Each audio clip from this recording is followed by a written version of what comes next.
ઉપલેટા તાલુકાના શહીદ ખારજી ગામના એક પરિવાર દ્વારકા દર્શન કરવા માટે જાય છે। ત્યાં આગળ દર્શન કરે છે અને પછી પરત ફરતા તેઓ એક હોટલ દ્વારકેશ હોટલમાં રોકાય છે જમવા માટે। હવે ત્યાં આગળ નાસ્તો કરે છે પફ અને છાશનો, અને જ્યારે તે લોકો ત્યાંથી બહાર નીકળે છે અને ઘરે પહોંચતા તે લોકોને લોહી અને થોડી વોમિટિંગ થાય છે। વોમિટિંગ થયા બાદ તે લોકોને હોસ્પિટલ ખસેડવામાં આવે છે અને હોસ્પિટલ ખસેડવામાં આવે છે ત્યારે ડૉક્ટર દ્વારા એવું કહેવામાં આવે છે કે આ લોકોને ફૂડ પોઈઝનિંગ થયું છે। હવે આ સમગ્ર મામલે જે પરિવાર છે તેની પ્રતિક્રિયા સામે આવી છે, તેઓ શું કહી રહ્યા છે તે સાંભળો। ચૌહાણ જિગ્નેશ મુકેશભાઈ, ગામ ખારજીયા શહીદ, અને અમે બધા ગયા ફેમિલી સાથે ફરવા। હર્ષદ છે, દ્વારકા છે, બેટ દ્વારકા છે, પાછા ત્યાંથી પરત આવીને પોરબંદર ગયા। પોરબંદરથી પાછા ઉપલેટા હાઈવે ઉપર આપણે જે ગણોદના પાટિયાની બાજુમાં દ્વારકાશ હોટલ છે, દ્વારકાશ હોટલે અમે ચા પાણી નાસ્તો કરવા ઊભા રહ્યા હતા।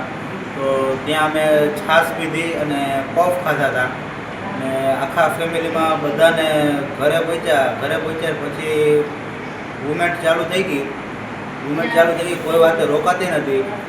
પછી હું દવા લેવા ગયો તો ફોન આવ્યો પાછળથી કે હવે બ્લડની ઉલટી ચાલુ થઈ ગઈ। પછી 108ને ફોન કર્યા અને 108 આવીને બધું મારું આખું ફેમિલીને લઈને ઉપલેટા સિવિલ હોસ્પિટલે આવ્યા। સિવિલ હોસ્પિટલે આવીને એની સારવાર ચાલુ હતી, પછી હું પાછો ટાઈમે પૂગી ગયો, સારવાર ચાલુ થઈ ગઈ હતી। અને જણામાં 10 જણાને અત્યારે રનિંગ બાટલા ચાલુ છે, બાકી બધાને દવા ઉપર ને ઇન્જેક્શન ઉપર। કેટલા જણા ટોટલ અમે 15-16 જણા છીએ। 15 લોકો દ્વારકા ગયા હતા અને પરત ફરતી વખતે તે લોકોને ફૂડ પોઈઝનિંગ થયું। 10થી વધુ લોકોને હોસ્પિટલ અત્યારે દાખલ કરવામાં આવ્યા છે। અત્યારે ડૉક્ટરની નિગરાનીમાં છે અને તે લોકોની સારવાર ચાલી રહી છે।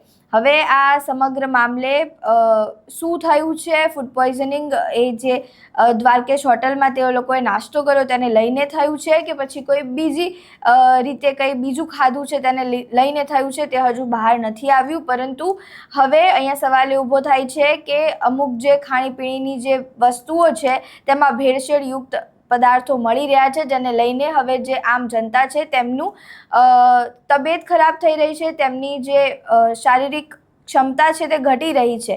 હવે અહીંયા ફૂડ પોઈઝનિંગ થયું છે। હવે ફૂડ ડિપાર્ટમેન્ટ દ્વારા શું પગલાં લેવામાં આવે છે અને પરિવાર દ્વારા શું આગળ પગલાં લેવામાં આવે છે તે તો જોવું રહ્યું, પરંતુ તમારું આ સમગ્ર મામલે શું માનવું છે, તમારા મંતવ્યો અમને કમેન્ટ બોક્સમાં જરૂરથી જણાવજો। વિડીયો પસંદ આવ્યો હોય તો લાઇક, શેર, કમેન્ટ કરો અને મારી ચેનલને સબસ્ક્રાઈબ કરવાનું ભૂલતા નહીં। નમસ્કાર।